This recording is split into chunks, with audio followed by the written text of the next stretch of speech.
สวัสดีเจ้าคลิปนี้นะเจ้าเป็นช่วงภาษาเหนือวันละคำสองคำขอเสนอคำว่าจะโล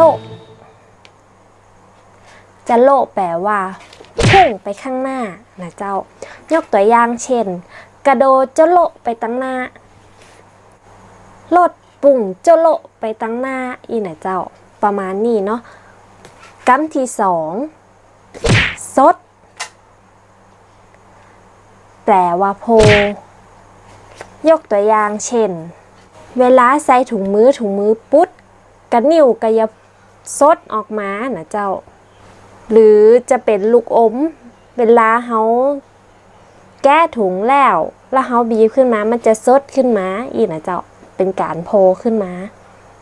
คำที่สามแม้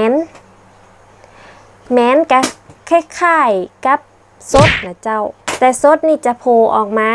หนอกเลยแต่แม้นนี่คือโผล่ออกมาน้อยเดียวอย่างเช่น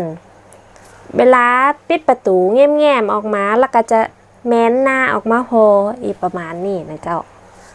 ใครสามารถแต่งประโยคได้นักกว่านี้ก็คอมเมนต์ตั้งหลุมใต้คลิปนี้ได้นะเจ้าจะได้มาแชร์กันเนาะ